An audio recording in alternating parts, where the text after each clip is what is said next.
My name is Kim Lehrman. And make sure you turn the mic on. There you go. Try a little. Oh, there we go. Okay, good evening. My name is Kim Lehrman, and I would like to call the City of Planning, our Pasco Planning Commission to order. We'll start with the Pledge of Allegiance.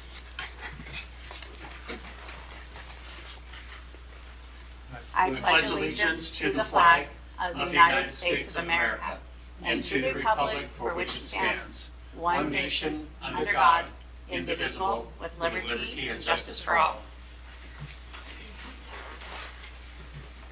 I would like to welcome all those in attendance this evening and ask you to join. Oops, we just did that, the Pledge of Allegiance.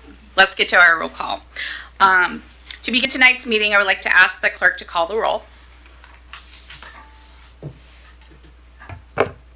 Rosa Torres, excused. Pat Jones, Present. Kim Lehrman, Present. Dana Crutchfield, Present. Rachel Teal. Is our speaker on?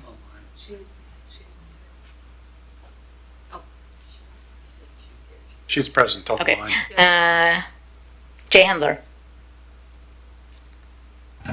Present. Ms. Chair, there are 5 members. We do have a quorum. Great, thank you. The Planning Commission is an advisory board made up of volunteers appointed by the City Council. The purpose of the Planning Commission is to provide recommendations to the City Council regarding changes to the city's comprehensive plan, land use updates, block grant allocations, and zoning code. The Planning Commission is tasked with considering the long-term growth and development of the community, the impact of land use decisions on community livability, economic opportunity, housing affordability, public services, and the environment. I would like to remind the audience tonight, proceedings are being broadcast live on the City of Pasco's Facebook page and on Charter Cable PSC channel 191 and will be rebroadcast several times during the next month. This meeting is also being recorded so you can watch it on the City of Pasco's website, which is pasco-wa-gov.gov. Click on the video on demand link and make your selection there. There are copies of the meeting agenda available on the back table, so you may follow along with the meeting. At this time, I would like to ask that you silence your cell phones to prevent interruptions during our meeting. For those present this evening, when you're given the opportunity to address the commission, please come to the podium, speak clearly into the microphone, and state your name and city of address for your records. At this point in time, we don't have anyone in the audience, but maybe perhaps later on. Before we begin tonight's meeting, I need to remind the audience and the Planning Commission that Washington state law requires public meetings like the one being held this evening, not only to be fair, but also to appear to be fair. In addition, Washington state law prohibits Planning Commission members from participating in discussions or decisions in which the member may have a direct interest or may either benefit or harmed by the Planning Commission's decisions. An objection to any Planning Commission member hearing any matter of tonight's agenda needs to be aired at this time or it will be waived. First, are there any Planning Commission members who have a declaration at this time regarding any of the items on the agenda? Okay, let the record show that there is none. Second, is there anyone in the audience this evening who would object to any Planning Commission members hearing any of the items on the agenda? Is there anyone on the phone? No. Okay. Seeing none at this point in time. We value your input.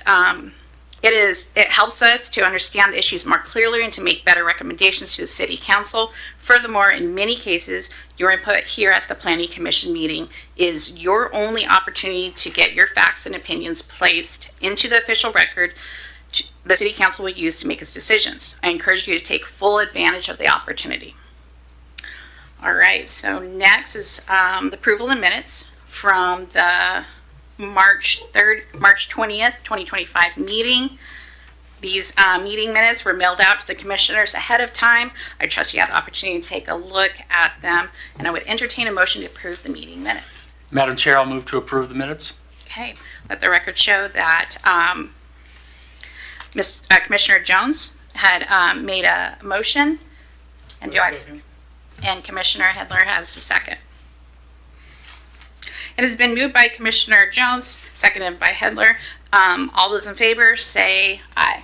Aye. Aye. Aye. Okay. So The meeting minutes were passed unanimously. And did Rachel Teal have an opportunity to go ahead and share her vote?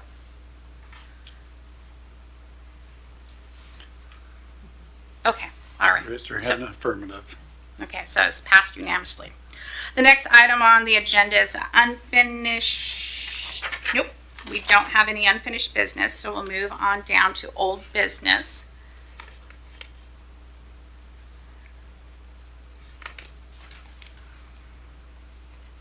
I think my notes.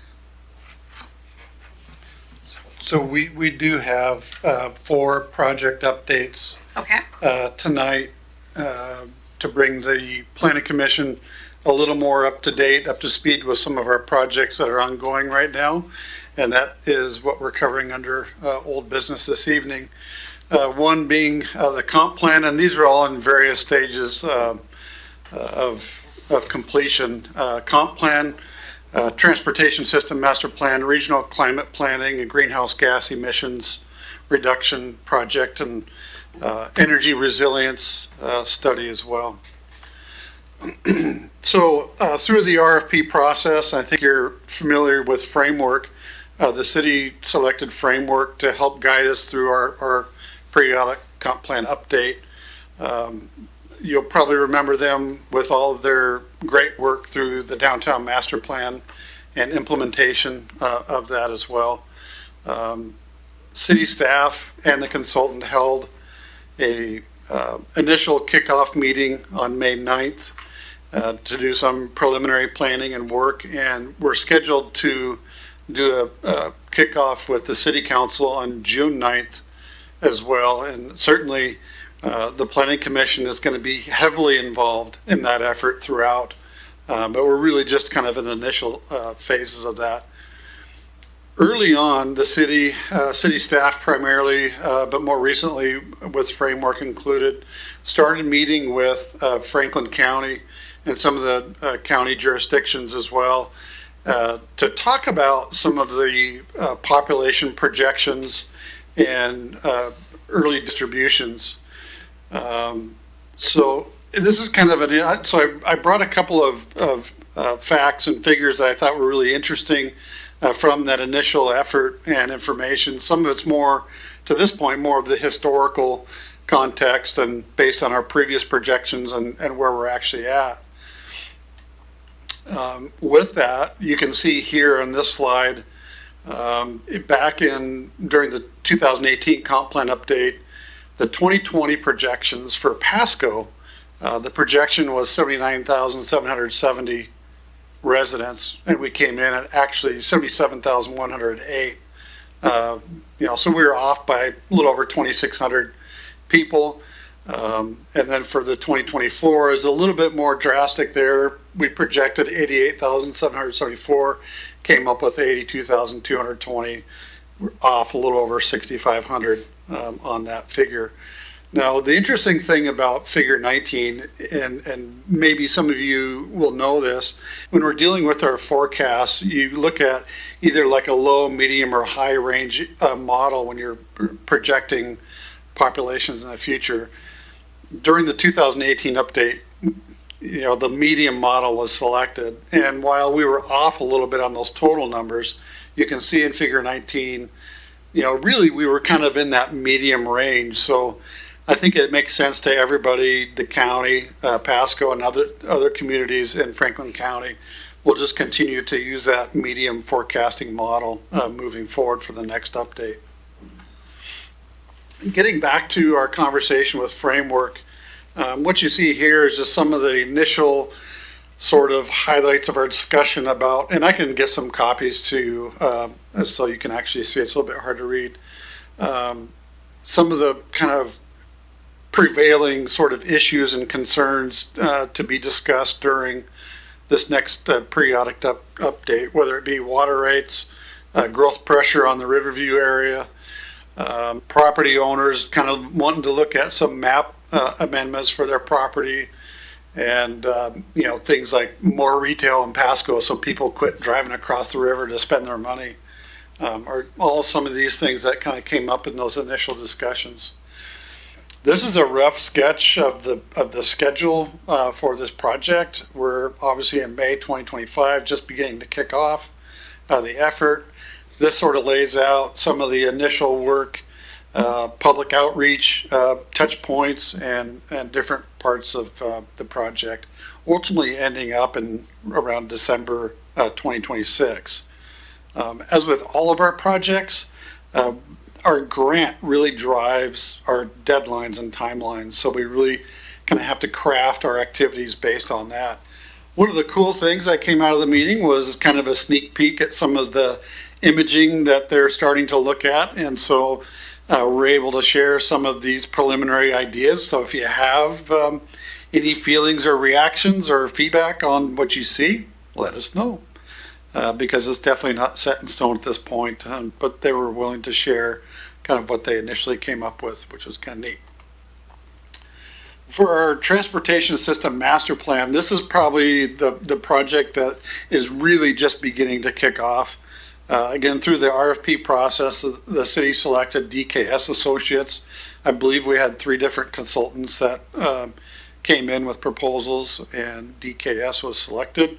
And we just very recently got under contract with them, and we're currently scheduling the kickoff meeting with them. So there's really not a whole lot of specific information on that one quite yet, but that will be forthcoming. So on our regional climate planning greenhouse gas emissions reductions project, say that 10 times really fast. That's been more of an ongoing effort, and again, that's really a regional effort where we've joined with Benton County, Richland, Kennewick, West Richland, and of course the city of Pasco are all kind of joined together in this regional effort. Although it is a regional effort, we are definitely looking at specific city of Pasco elements and goals and policy ideas. And again, climate does tend to be more of a regional sort of experience and issue. So I think a lot of the community just felt it made sense to join together on the effort. One of the really interesting things that is coming out of some of the initial research, maybe it doesn't really come as much of a surprise to anybody, but is interesting nonetheless, is where some of the emissions, greenhouse gas emissions, are coming from and which sectors, and kind of the significance of each, including the subsectors, whether it be passenger vehicles 37%, industrial natural gas 16%, and freight vehicles 15%.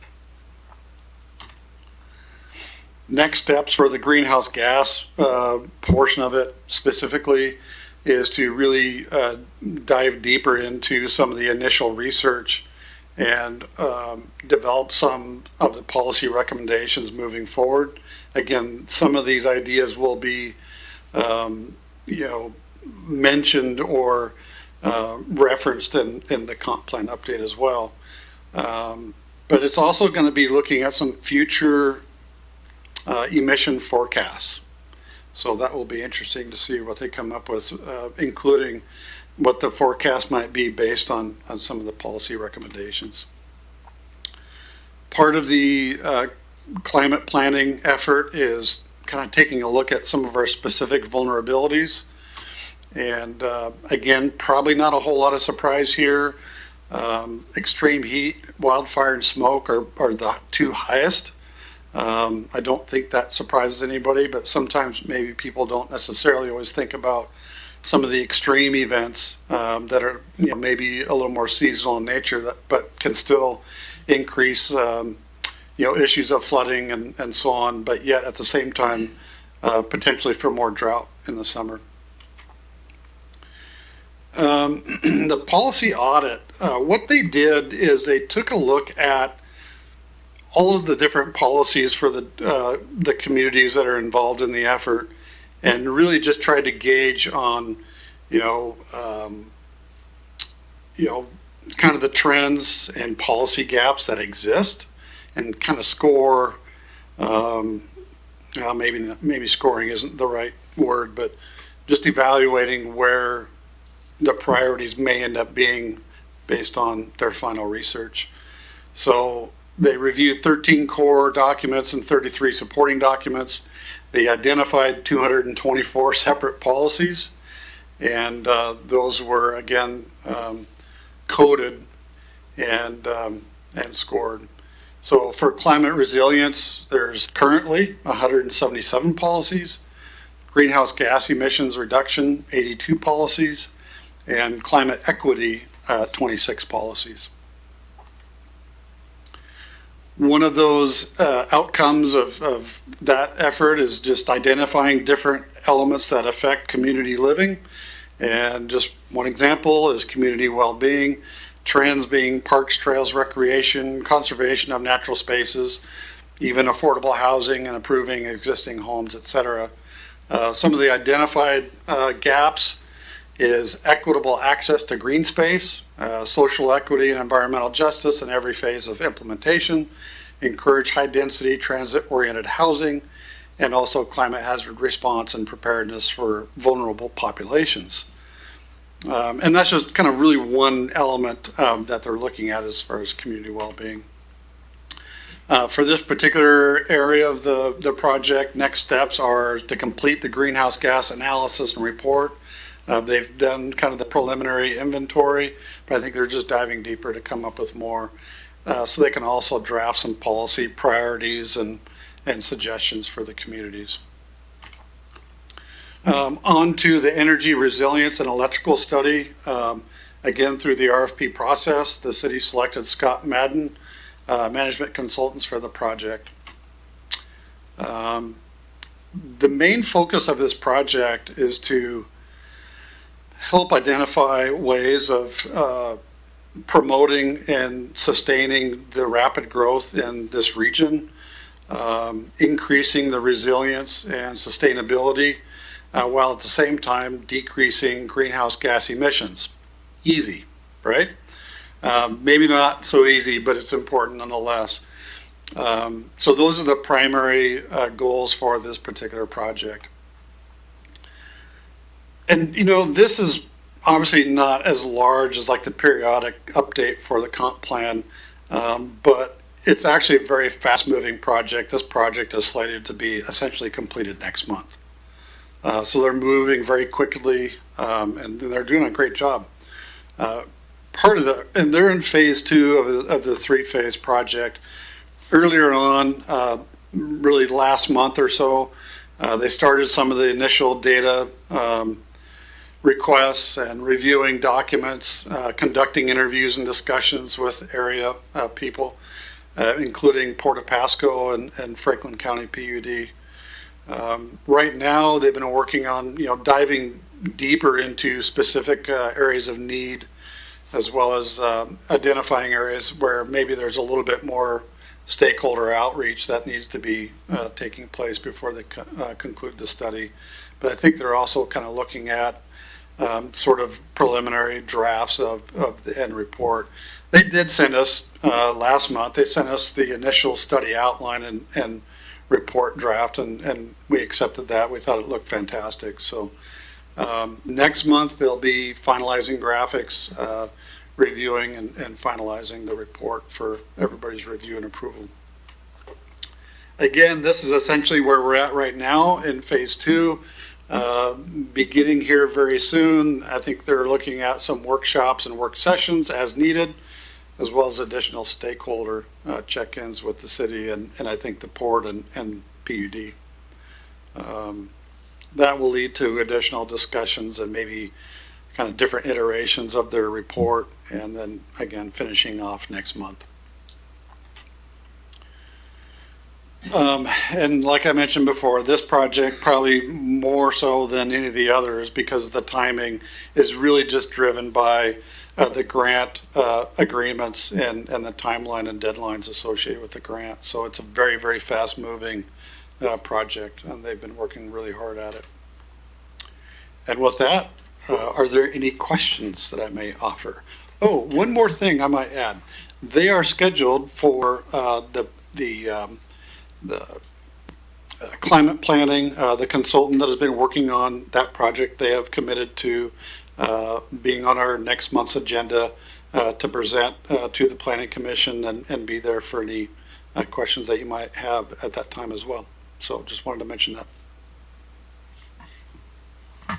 Commissioner Jones? Thank you very much, Madam Chair. First, I'd like to just compliment everyone who's involved in this. This is fantastic work. So many people don't realize the importance of these things that go on for the future of Pasco, for the future of the Tri-Cities, and how important they are for our overall quality of living. And I just want to thank, great report. This is exciting. Maybe I'm kind of a nerd, but this is exciting to see this stuff going on and all the different places that it's at. So thank you for sharing it and keeping us up to speed. Pardon me. One thing I want to toss in regards to the comprehensive plan, and then it came up as you were doing this for community well-being. I have my Kiwanis Club of Pasco shirt on today. I'm a proud member of the Pasco Kiwanis Club. And during the Cinco de Mayo festivities, our club worked downtown helping to park cars. And one of the questions we got asked the most was, anyone want to guess? Anyone want to guess? Where are the bathrooms? And the answer was easy as, well, there really aren't any. You have to just seek and find. And I've mentioned this before at various meetings and things, but I would really hope that as the comprehensive plan moves forward and the development of downtown continues, that we do look at trying to find ways to make accessible restroom facilities available for when there are events going on. The comments have been made, well, vandalism and this and that, and I totally understand that. But I think we also have to be brave and bold enough to realize that these things matter to our communities. There were so many families down there at this event, and the weather was not the best at all, but there was hundreds of people. And I had my first sampling of street corn in the cup and mile. I'm a believer. It was fantastic. So it was wonderful to see all the people and the music and the clothing and all the celebration that was going on. But with so many young families especially, if there was designated restrooms, clean, safe restrooms, at least open for certain events, it would make a big difference. And I just want to keep encouraging the people that are working on the comprehensive plan, because it is a community well-being thing, as your slide showed. So I think I just want to keep pushing that because it matters, and I think it would really be a quality of life thing for our citizens and our community. Thank you, Madam Chair. Commissioner Cartshield, go ahead. No, I'm sorry. Oh, no comment. For once. So to piggyback onto Commissioner Jones, there's a downtown Peanuts Park bathroom that's usually open, one of the newer bathrooms and very nice. And then Volunteer Park, which is along the parade route. But that's about it. So if you're over towards Lourdes, a little farther over or further south, then yeah, it's a walk to be able to get to those two. We were parking cars at the Tri-Valley. We were parking cars at the Union Mission and managing that parking lot. And there, as people walked up towards everything, there was not a lot, like you said. So I just think it's important that we consider this as we move forward. And some local businesses were very kind and letting people in. But that's their own decision as a business, and they have to make that in their best interest. So I just think it plays a vital role. So thank you for sharing that. I appreciate it. Does Commissioner Teal have anything to share?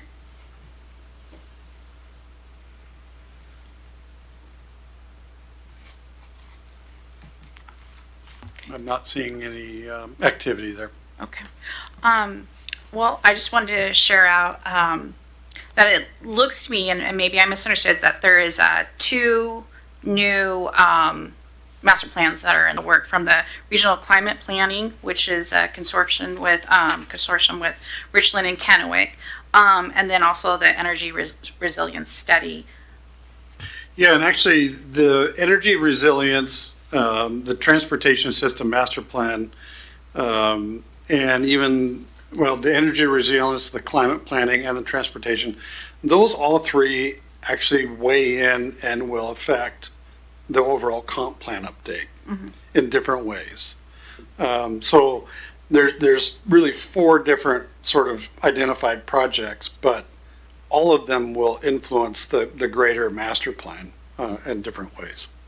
Absolutely. And so what I was going to share is that to me, it looks like a new set of workload onto the planning department. And so what I was going to ask is if there is additional staffing to be able to help take up all that work, because anyone who reads through these documents will absolutely see like the details that go into it, and then the crossover into all the other plans like you had mentioned is impressive, and it has to be a really well thought out plans in order for our city to be able to continue to live, play, and grow here in our community. Yeah, so there's no specific employees, although we're going to enlist the planning commission on a really significant level over the next 18 months, dealing with the comp plan update.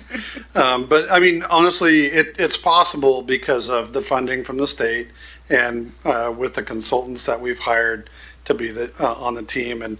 And what's really cool to see is that they all kind of recognize the influence that they have on each other. And there's even going to be some collaboration with the different consultants, even though they're under separate contracts. They understand each other. Many of them know each other. So it's really, it takes a bit to manage from a staff level on the effort. But it's great to have great consultants helping us out. So thank you. Right. So another question I had regarding the regional climate planning plan and the energy resilience study is oftentimes when we talk about stakeholders, we talk about our residents, our citizens, our developers, our social services, and in the case of energy, as well as like transportation, are we also inviting the ag community industry into the conversations too? Yes, they're definitely involved. There's kind of I guess you can call it almost like a technical advisory group that is set up, and they meet periodically, and they definitely include members of the ag community. They're definitely heavily represented in that group. Excellent. And one of the consulting firms that you had mentioned previously had done the downtown Pasco master plan. And I remember they did a really fantastic job of public outreach. They did. And I've always felt like they set the gold standard, and so I hope that the other consultants that are doing public outreach can follow their lead. Yep. Thank you. That's all I have. Does anyone else want to share?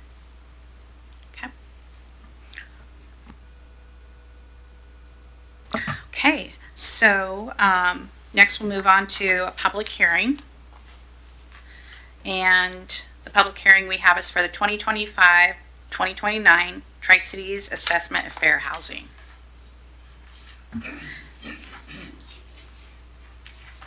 There is no master file that is associated with this. And we'll start with discussion with comments from the city staff. Good evening, Planning Commission. Tonight I will be addressing the 2025-2029 Tri-Cities Assessment of Fair Housing.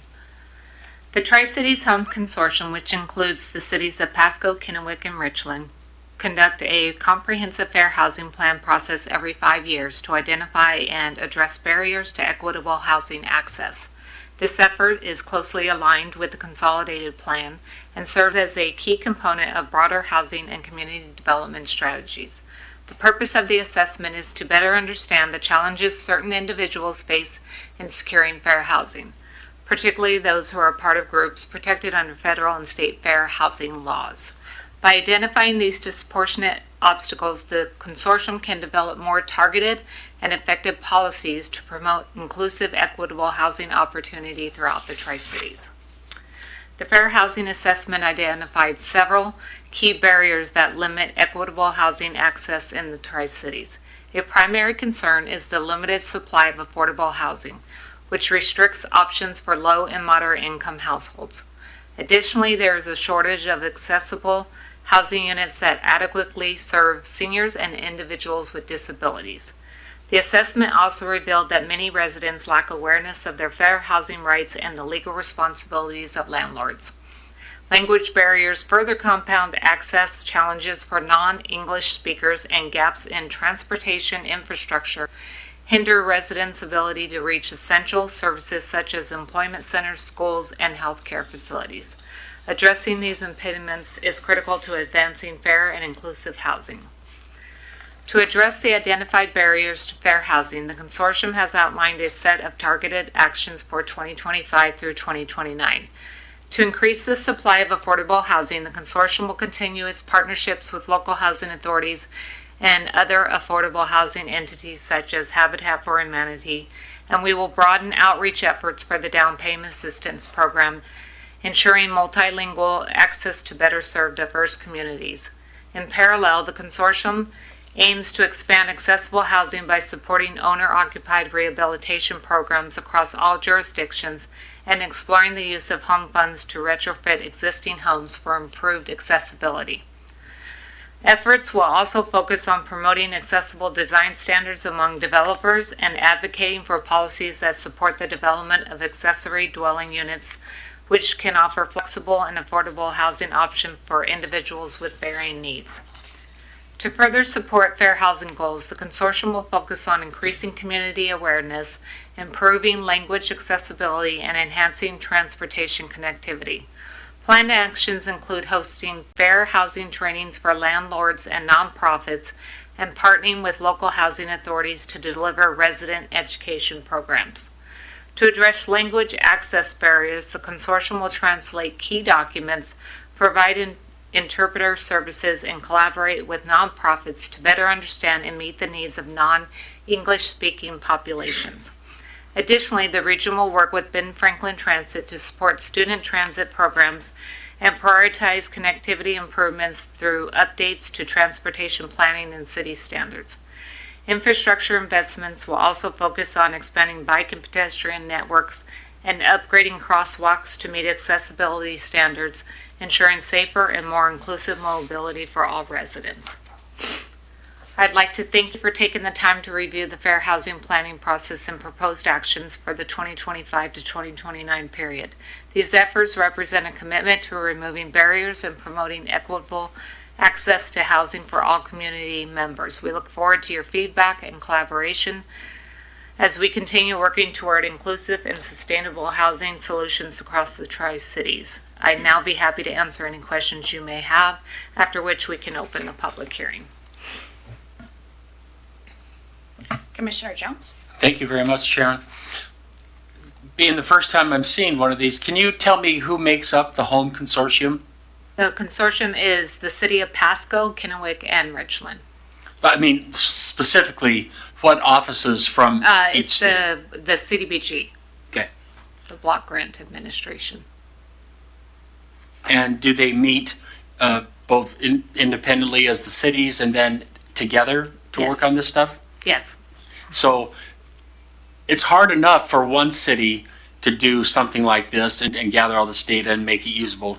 I can only imagine what it's like for three to bring all their data together, check their egos at the door, and put it together into something that is workable and usable and honest.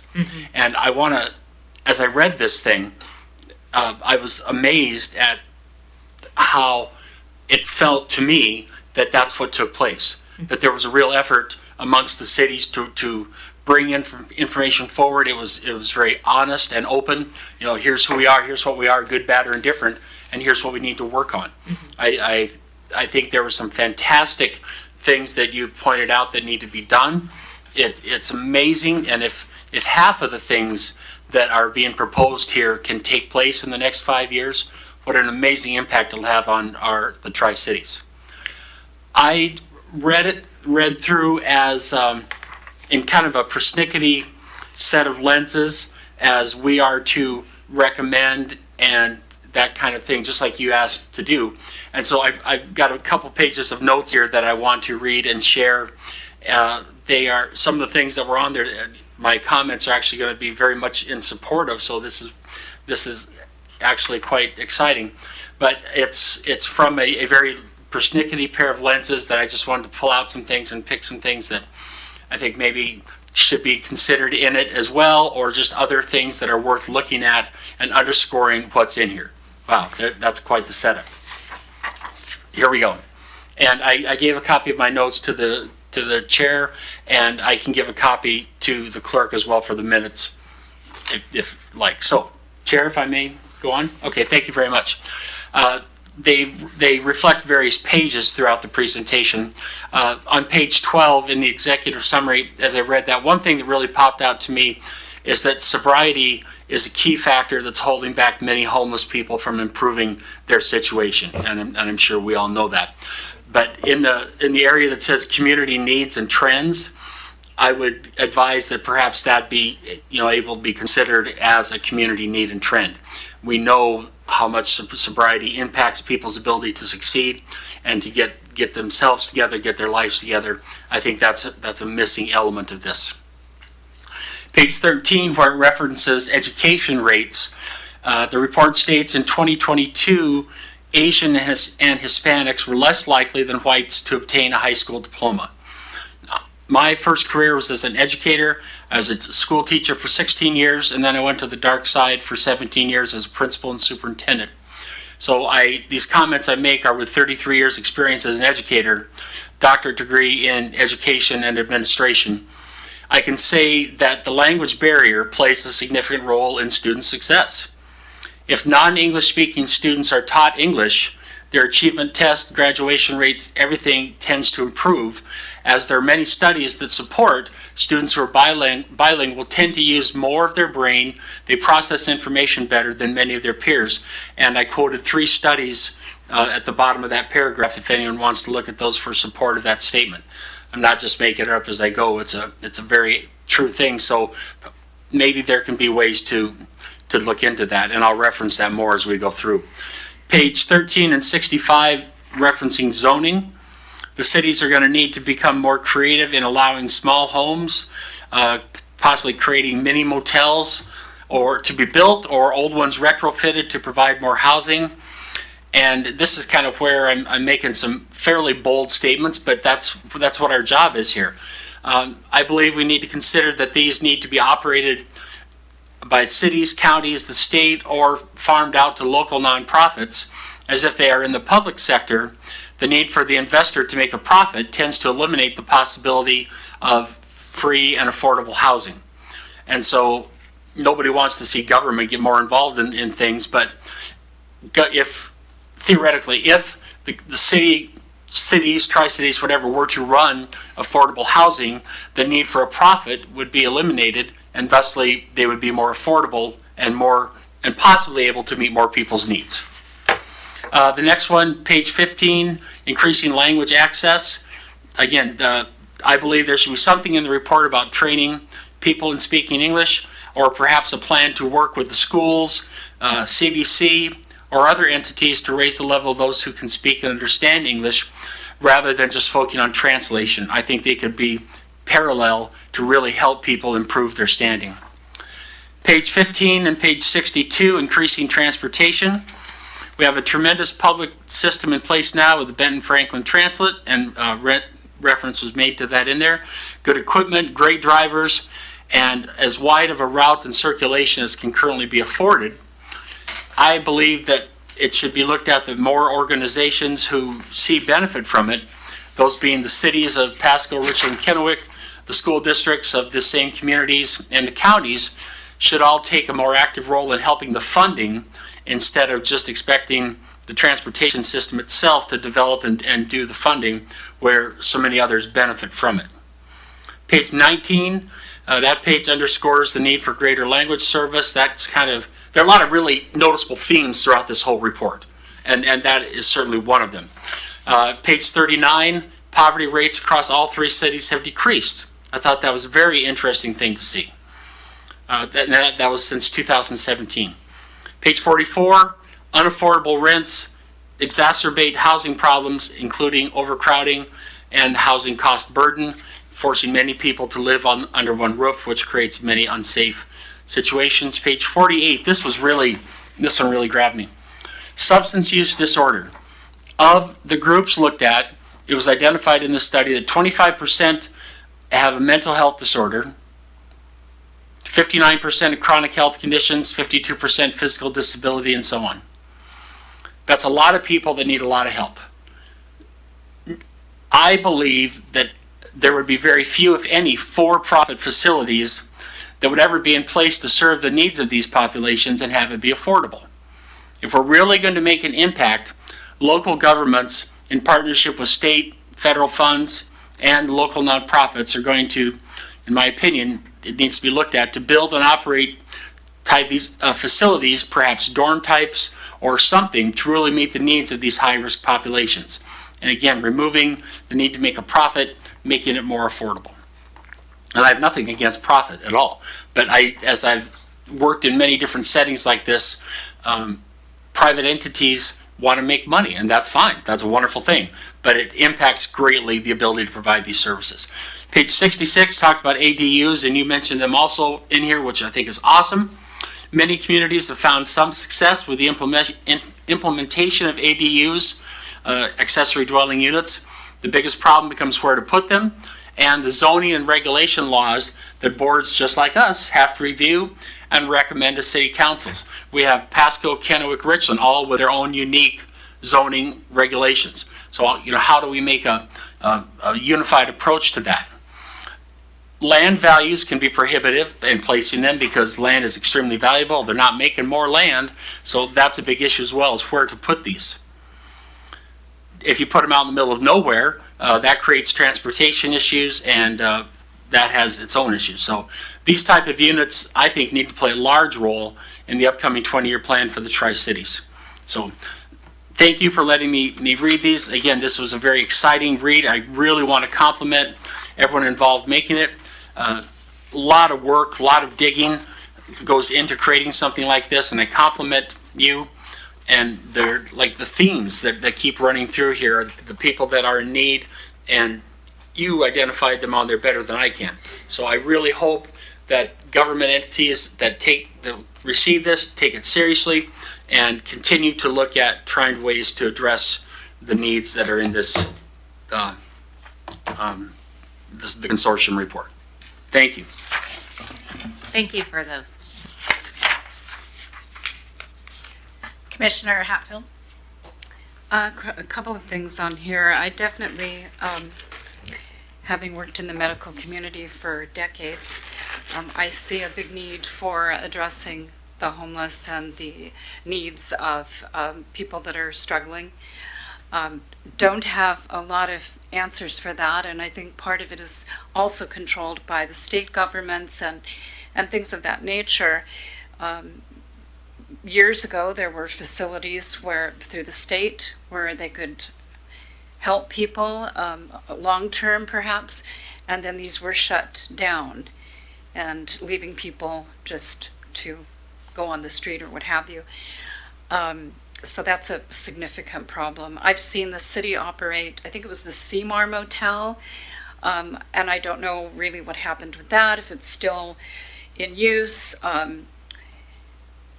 Also, I think it has to do with the Catholic Charity on the corner there, where I believe by the gambling place, or close to it on the corner, and I don't know if that's still in operation as well to help people, but it's a huge problem to tackle. And I visited Seattle recently, and it was kind of a shock because I expected it to be really overrun with the tent city and all that has kind of been in the media about Seattle. But we saw none of that. I mean, we were like, what's happened? And I stopped and visited with some business owners along like Pike Street, Pioneer Square. It got a little worse in the Pioneer Square area, but up a little bit further north on what used to be First Avenue, or a couple of the shop owners said that they have, the council's been working with ambassadors, and I'm not sure exactly what the function of those are, but they go out on the community to see how they can plug these people in to services. And I think also, actually, there's a police presence as well to protect the rights of the people who want to bring their families or to patronize the different shops and not be afraid of doing so. So I think that has to be a really big, important part of this plan. The other thing that is kind of completely on a different part of the plan. I think, if I'm not mistaken, a state law was passed recently, or it's in the books, which limits the amount of increase that landlords can do. And I don't know, I was talking to somebody recently, it's rather new, but that might help control some of the people who don't have the resources to be able to afford some places that maybe a landlord might want to jack the price up because of the vacancy being, so poor. Not that all landlords would want to do that, but this will kind of help maybe to rein that back. And actually, I think our community is working really well with bilingual kind of help, and I know the school district certainly is with dual language and different things like that. So I've seen an improvement in that markedly. Is that it? Yes. Is Commissioner Teal on the line? Okay. All right. I'll go ahead and share some of my thoughts. Thank you so much, commissioners, for the work you guys do and diving into our very thick packets and digesting the information and bringing in your own personal experiences as well as our neighbors too, because we do spend a lot of time talking to our neighbors and trying to be able to gain their perspective too. One of the things as a teacher in Pasco School District is I'm really excited to see that this is the first plan, any kind of information I've ever received in the last 4 years from the city of Pasco that listed languages beyond Spanish. And for a long time, we've had these citizens and their children in our schools, so we know these languages are being spoken. And so a couple of the languages that you guys have shared out is Burmese and Ukrainian. So thank you for recognizing that and valuing the large diversity we have in our community. Of course, those two languages are not the only languages that also need translation. I do like the point about partnering with the school district on English language education for adults and for our residents. And there is through the city or through Pasco School District evening classes that residents can take for free to learn English. I would also like to see that the affordable housing information pamphlets, posters to also be brought into the schools, places where parents would be collecting their students or meeting with administration, and even for our staff.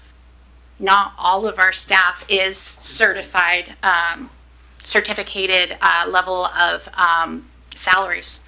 And so an opportunity for them to be able to see that too and pass on that information to their neighbors and their family members. I was really impressed with the city of Kennewick as well as the city of Richland's long list of how they're getting that information into their community members' hands, as well as the educational opportunities of organizing outreach opportunities for either landlords to be able to become educated on how they can be able to be part of the consortium and part of the affordable housing, or residents too. And so I was really impressed. I'm a little bit saddened to see that Pasco didn't have as much of a list. And so I wanted to learn a little bit about your thoughts about that, like if we had less of a grant or if in the past we've led the way in some direction, in some areas, and they're playing catch up. So Pasco really has led the way in that, and Kennewick and Richland haven't, and so they're pretty much trying to catch up now. In the past, because we all get home dollars, Pasco has done more down payment assistance. Unfortunately, with the price of houses now, we haven't done one since 2022, but just this week, I did help the grant administrator over there do her first one in Kennewick. So hopefully we're getting that information out more so that people know that we do have these funds available to. And I want to thank you for sharing about that. I want to remind the public that Pasco was the first out of the 3 cities to be able to pass an ADU code off of the state's law that was passed a few years before that. And so that was the work of your guys' department, work of the Planning Commission, and also work of the City Council. And so we do have ADUs, but my question back is how readily is that information available to the public, such as the blueprints? At one point, we were talking about having a streamlined process of blueprints as well as permits to be able to help our citizens take advantage of this opportunity. Yeah, and I'll be honest with you, because I guess I'm relatively new here in Pasco, I'm not familiar with that particular effort. Certainly we'll look into it and report back to the Planning Commission. Thank you. All right, thank you. Off the top of my head, that's all the questions I have. Does anyone else have anything else to share? Okay. All right. So, seeing that there's no more discussion, then we go ahead and open the workshop.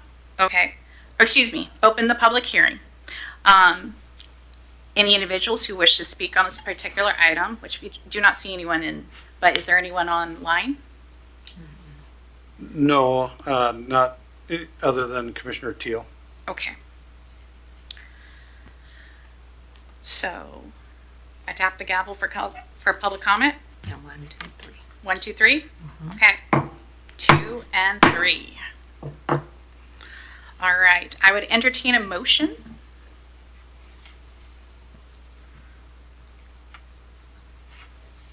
For closing of the public hearing. Mm-hmm. Okay. All right. And do I have a second? I'll second.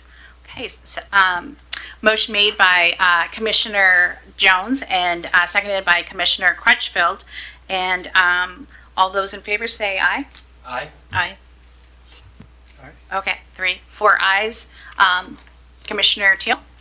Affirmative. Okay, all right. So, let the record show it was moved by Commissioner Jones, seconded by Commissioner Hatchfield, and a motion passed unanimously. Crutchfield, I am sorry, I wrote that down because I don't know why it's Hatfield tonight. It is Crutchfield all the time. Hatfield, McCoy, no.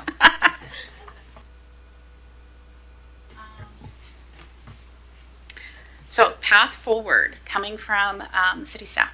Yes, so the next steps will be the presentation to the City Council workshop on May 27th with the formal adoption scheduled for June 2nd.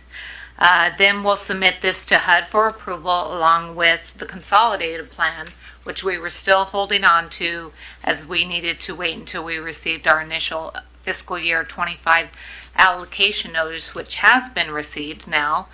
And upon HUD approval, then the plan will guide the proposed actions for the next 5 fiscal years. And I do want to let you all know that all of your comments will be also implemented into the plan. Thank you. Next up, we have no workshop. So now we'll go ahead and move on to other business. So it's my great pleasure to introduce to the Planning Commission, the community, although we don't have anybody online other than Commissioner Teal right now, introduce the new Director of Community and Economic Development, Haley Miller. She comes to us from Marysville on the west side. And Haley, would you like to say a few words? Yes, I would. Thank you, Craig, for that. And good evening, Planning Commission. This is a great first meeting to attend. I can tell you're very organized, and I'm not quite used to that. Hopefully my previous planning commissioners are not listening, but it looks like a good group, so thank you for that. And yeah, like Craig said, I came from the west side. My previous role was at the city of Marysville, similar position. It was a very lateral move for me, and lucky for me, I did just go through the comprehensive plan process over on the west side, and we just finished it a few months ago. So this will all be repetitive but exciting, and obviously it'll be unique to Pasco. So Craig and I were talking that we'll probably have a pretty busy agenda for this group the next 12 months, so we'll be using all of those meetings to update you on that process. So I cannot wait to get to know you guys and Pasco community. I do have some family throughout the area and have always visited growing up, so I do feel like I have ties. I'm not a complete stranger to the area, but there's definitely a lot of things I don't know, and so I'm excited to dig in and learn with you guys and be a part of this great group. So appreciate it and look forward to future meetings. Thank you. Yes, welcome, Director Miller. One thing I think you'll find, Director Miller, is this planning commission works really well together, a high level of respect. They take the role of being a commissioner very seriously and take the time to be able to meet with the community and share it out. And we look forward to getting to know you, and so feel free to contact us anytime if you have any questions. We look forward to it. Thank you. And I wanted to say thank you for your volunteer service. I said this at the beginning, but I don't think planning commissioners or other commissioners get enough thanks for their free time that they're providing. So I just always like to say that at every meeting, just because we're very thankful for your help. Thank you. All right. There's one more June meeting. Yes, the next meeting falls on Juneteenth, which is now a holiday. So it was proposed that we push that back a week to June 26th. And does that work for you guys? Okay. All right. Seeing with that there's no other business, I would accept a motion for adjournment. Move to adjourn. Okay. All right. So it's been moved by Commissioner Jones and I seconded by Commissioner Hedler. Okay. Who? Kedler. Sorry. Handler. Sorry. I told you I was gonna need a little grace. 7:26 adjourned.